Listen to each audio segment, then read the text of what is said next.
kisah menarik lagi Bapak Ibu, sedikit lagi saya sampaikan karena nampaknya Pak Tuan Khalifah mau bertanya juga.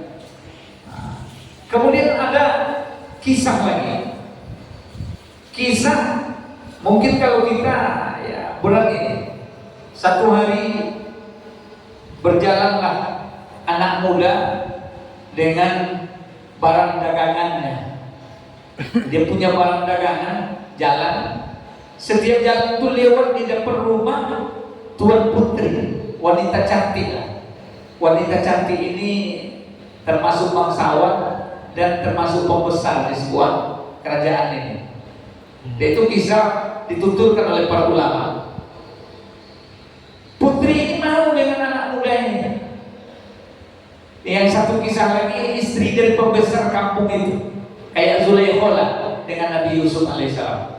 Kalau kita buka Quran, kisah Zulaikha dengan Nabi Yusuf itu kan sangat jelas itu bagaimana posisinya. Jadi perempuan ini tertarik sama laki-laki ini, maka dia buat dari rekayasanya. Apa kata dia sama pembantunya? Nanti kalau lewat anak muda itu, kalian bilang sama anak muda itu, tuanku sakit dan dia harus dibawa ke dokter, kami nggak kuat mengangkatnya, supaya dia masuk ke rumah ini. Nah gitu. Maka singkat cerita, iyalah awalnya pemuda itu menolak. Awalnya menolak dia karena dia takut fitnah. Tapi karena didorong oleh dua wanita ini dan kami ada di situ katanya juga, dan juga ini putrinya apa, tuan kami ini perlu ditolong. Terpikir oleh dia ini masalah yang krusial yang penting. Singkat cerita, masuk dia ke rumah, pintu pun ditutup, pelayan pergi, perempuan ini pun meminta untuk berbuat maksiat, alias bahasa kita sekarang zina. Dia minta bikin zina. Laki-laki ini menolak. Rasa takut kepada Allah, dia menolak. Apa kata perempuan itu sambil mengancam? Kalau kamu menolak, saya teriak, saya menjerit, sehingga membuat rumah-rumah itu berdekatan, sehingga membuat tetangga nanti akan datang ke sini, pasti kamu yang akan dihantam, kamu yang akan nanti dipersalahkan. Akhirnya pemuda ini terjebak, menolak resikonya seperti ini, melakukan resikonya jelas seperti ini. Akhirnya dia pun menangis dalam hatinya sambil mencari akal ini bagaimana cara supaya selamat.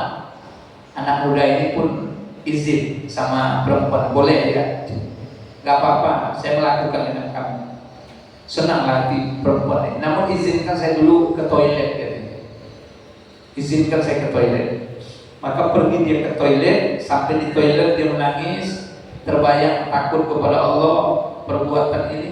Akhirnya ada ide masuk, pikirannya masuk. Apa itu idenya?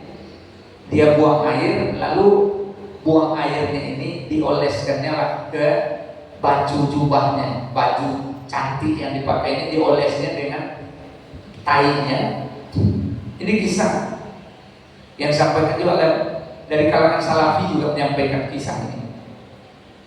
Jadi Bapak Ibu, keluarlah pemuda ini, menengok pemuda ini sudah kusut bajunya, bau tubuhnya. Perempuan yang tadi berkehendak dengan dia mencaci, memaki, apa-apa kata dia, sambil mengusir supaya keluar dari rumah itu. Maka dia pun keluar, sujud syukur dia, selamat dia dari godaan ini. Sedangkan kisah yang kedua masih seperti itu kisahnya, tapi ini agak beda nih ending akhirnya. Laki-laki ini masuk, wudhu, sholat 2 rakaat. Selesai itu dia menengok dari jendela di atas sana, dia berada di tingkat atas, ditengok ke bawah. Dia berkata, ya Allah, daripada aku mendurhakaimu dalam berbuat maksiat, lebih baik aku menerjunkan diriku dari atas ini. Maka dia pun meloncat, Bapak Ibu sekalian, meloncat dari atas sana.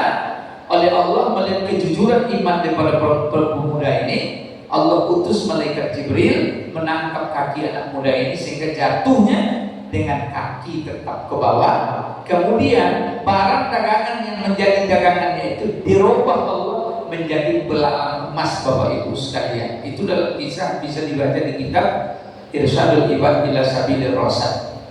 ketemu itu kisah. Salah satu daripada kisah orang yang takut kepada Allah, hadiahnya seperti itu.